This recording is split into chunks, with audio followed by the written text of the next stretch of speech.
Magandang araw sa lahat ng mga Pilipino sa anumang sulok ng mundo, Luzon, Visayas at Mindanao.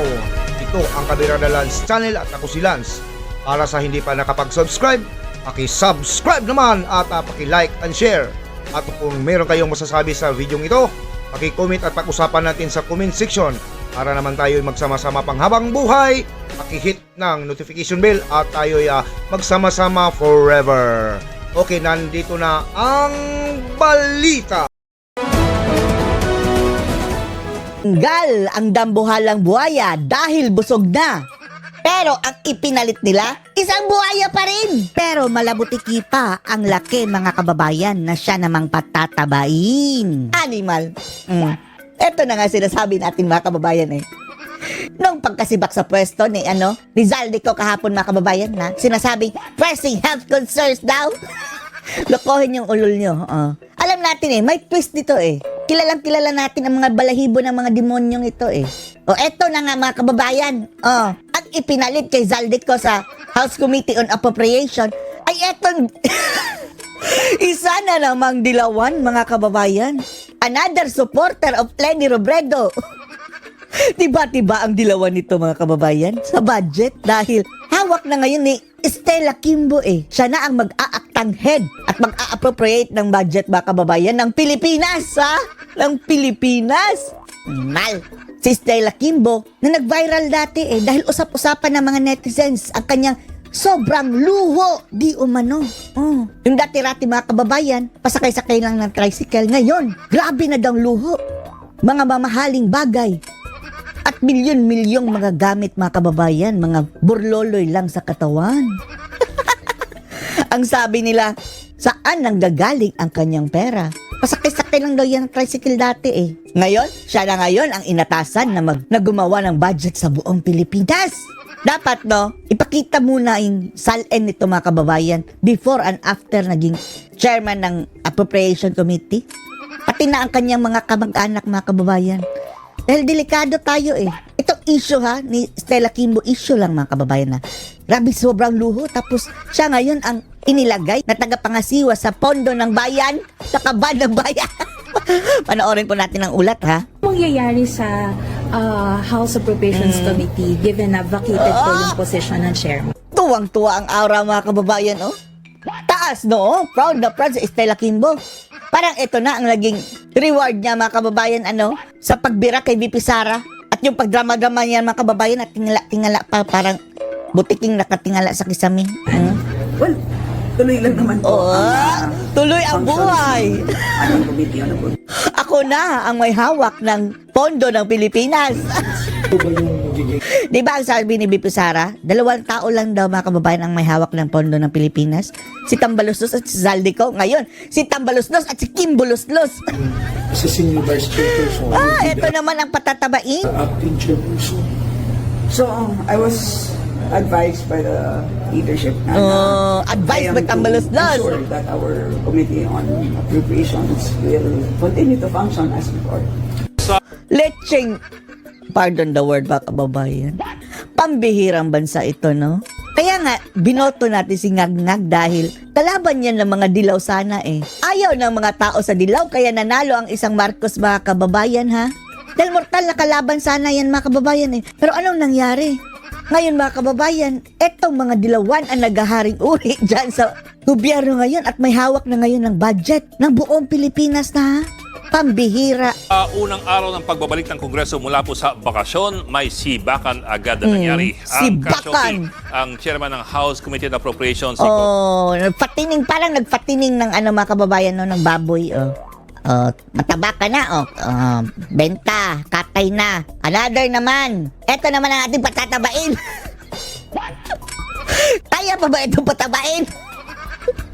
Ang problema mga kababayan, mayroong continuous hunger. Hindi tumataba ang katawan pero continuous hunger. Baka mas malala pa ito kay Zaldico ha. Congressman Zaldico. At hindi po ito basta-basta. Ang komite sa appropriations na marahil ang isa sa pinakamahalaga at Pinakamahalaga. komite sa buong Kongreso. Dahil ito po ang bubuo ng taon ng budget ng gobyerno. See? Dadaan sa kanila mga kababayan ang budget ng Pilipinas. Lahat ng mga ahensya ng gobyerno, Lahat ng ahensya. halos manikluhod nadadalaw sa Appropriations Committee. Oh, Estela, Kimbulos-los, oh, bossing. Oh, ganyan lang ang kanilang tawag mga kababayan. Madam Estela, ano gusto mo? Oh, masahe? Ganyan. Kahit sino man ang namamahala sa Appropriations Committee, siguradong malapit siya sa mga Diyos ng Oh, Kongreso mga jablong sumasamba ng pera mga kababayan dyan. ng Malacanang. At sabihin natin, siya ang tunay na malapit sa kusina. Malapit sa kusina na. Kung sino pa yung may issue ng luho mga kababayan, siya pa yung nilagay dyan. Katunayan, Di ba may kasabihan? Kapag bukas ang kaban, matutokso kahit banal. nung nireklamo ni VP Sara Duterte ang budget ng kanyang ahensya, ang pininteriya ni VP Sara ay si Speaker Martin Romualdez at si Appropriations Committee Chairman Zaldico. Ang hirit ng bise. Dapat hindi easy way out ito si Zaldico, no? Busog na yan mga kababayan eh. Dapat mayroong mag-imbestiga sa kanya. Oh. Di ba ang sabi, mayroong mga iba't ibang klase mga properties na nabili? Totoo ba yun? Dapat imbestigahan muna yan dahil hindi dapat easy way out. Ang budget ng Pilipinas ay hawak lamang ni Ko at ni Speaker Romualdez. Ako Bicol Party List, ngayon naman mga kababayan, yung loyalista ni Lenny Robredo.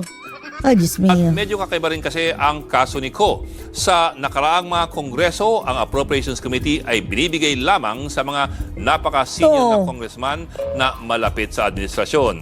Si Tapos ngayon mga kababayan, mga dilawan. Ko ay nasa kanyang pangalawang termino pa lamang nang makuha ang Appropriations Committee Chairmanship noong 2022. Wala rin siyang distrito. Siya po'y kinatawan ng party list group na Ako Bicol. Ako Bicol. Isa po siyang negosyante mula sa Albay. Pinuno Ginawang negosyo mga kababayan itong gobyerno. Siya pa ang natasan dyan sa kaban ng bayan. Sunwest Group of Companies na nasa construction, power generation at real estate. Kaya't parang hindi pa ganon kalalim ang kanyang hugot sa politika.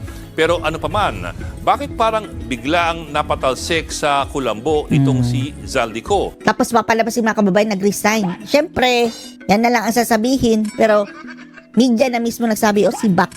Sa unang araw ng sesyon kanina, may naghain ng mosyon na deklarang bakante ang posisyon ni Ko bilang Appropriations Committee Chairman.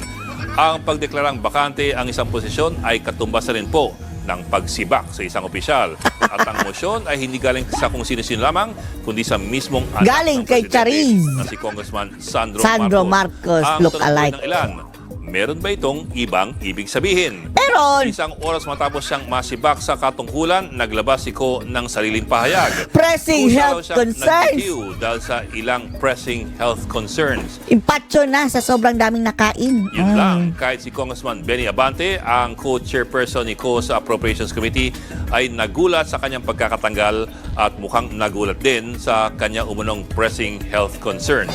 Nagulat Ito pa. pa ang Ibig sabihin mga kababayan, palusot na lang. isang paramdam. Ang sabi ni Ko sa kanyang pahayag na he serves lamang at the pleasure of the majority. Easy way out din yan mga kababayan eh. Ganon-ganon na lang. Ha? Makakatakas yan si Zaldico. Malayo-layo pa yung 2028 mga kababayan. Baka makalimutan yan ha. Tandaan nyo ang araw na ito. I-remind nyo si VP Sara Duterte. Uy Sara, how about Zaldico nung bigla-biglang umalis? Huwag natin kalimutan yun. I-audit So yun. mukhang hindi na ito pleasure ng majority o ng liderato.